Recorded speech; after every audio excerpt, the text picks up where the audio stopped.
Hello everyone, কেমন আছেন সবাই? আশা করছি ভালো আছেন। চলে আসলাম রান্নার রেসিপি নিয়ে। গরুর মাংস রান্না করব আজকে। তো মাংসগুলো ভালোভাবে পরিষ্কার করে এখন রান্নার জন্য দিয়ে দিলাম পাতিলে। এখানে আমি মটরশুঁটি দিয়ে দিচ্ছি। মটরশুঁটিগুলো কিছুক্ষণ ভিজিয়ে রাখছিলাম, যার কারণে হচ্ছে ফলে উঠছে অনেকগুলো। গরুর মাংস যেহেতু অনেকক্ষণ সময় ধরে সিদ্ধ করব, প্রেসার কুকারে আগে কিছুক্ষণ সিদ্ধ করে নিব, তারপর হচ্ছে আবার নামিয়ে জাল করবো। এখানে আমি পেঁয়াজ রসুন দিয়ে দিলাম পরিমাণ মতো বলতে মাংস রান্নার ক্ষেত্রে পেঁয়াজ রসুনটা একটু বেশি দেওয়া লাগে। সাথে লবণ, মরিচের গুঁড়া, হলুদের গুঁড়া, আদা বাটা, জিরার গুঁড়া, তারপর হচ্ছে ধনিয়ার গুঁড়া, যত ধরনের মশলা লাগে মোটামুটি সব রকম মশলা দিচ্ছি আমি। তারপরে দিয়ে দিব এখানে এলাচ, দারুচিনি, লং, কয়েকটা 2 থেকে 3টা লং দেবো। লং দিলে সুন্দরভাবে হচ্ছে দারুচিনি দিয়ে দিলাম, লংও 2 থেকে 3টা দিলাম, জাস্ট ভালো একটা ফ্লেভার আসে মাংসের মধ্যে। তারপর তেজপাতা দিয়ে দিচ্ছি। ফাইনালি সবসাথে তেল দিয়ে দিব পরিমাণ মতো। এখন একটু হাতে মাখিয়ে নিই।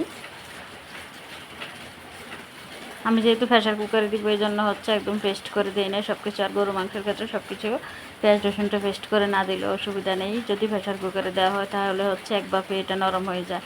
তো আমি প্রেসার কুকার থেকে নামিয়ে নিলাম। নামিয়ে এখানে হচ্ছে আবার একটু ইলেকট্রিক কুকারে রান্না করতেছি অনেক সময় ধরে। একদম চুলার হচ্ছে আর ভলিউমটা একদম লো করে দিয়ে অনেকক্ষণ ধরে জাল করতে থাকবো।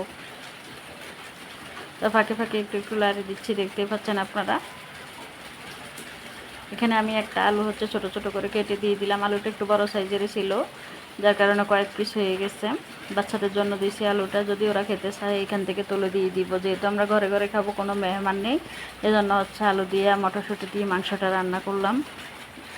তারপর হচ্ছে এখানে মাছ ভাজি করে নিব। আমি এখানে পাঙ্গাস মাছের কয়েক পিস নিলাম বাচ্চাদের জন্য। সুন্দরভাবে হচ্ছে মচমচে করে লাল লাল করে ভাজি করে নিব। এখানে কোনো ধরনের কাটা থাকে না। ওরা হচ্ছে ভাজি করে জাস্ট একটা প্লেটে ধরাই দিলে হাতের মধ্যে খেয়ে ফেলবে।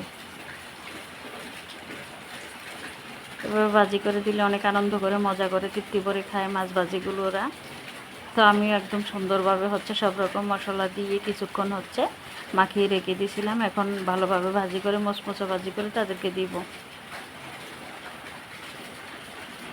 তার সাথে আলু ভর্তা বানাবো আজকে। আলু ভর্তার জন্য এখানে শুকনো মরিচ গরম করে নিচ্ছি, আর হচ্ছে পেঁয়াজ ভাজি করে নিচ্ছি একটু তেল দিয়ে।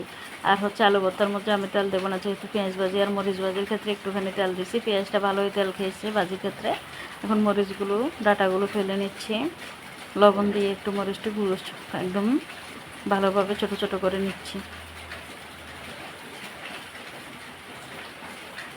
আলুগুলো সিদ্ধ করে রাখছিলাম, পরিষ্কার করেও রাখছি তার ফাঁকে।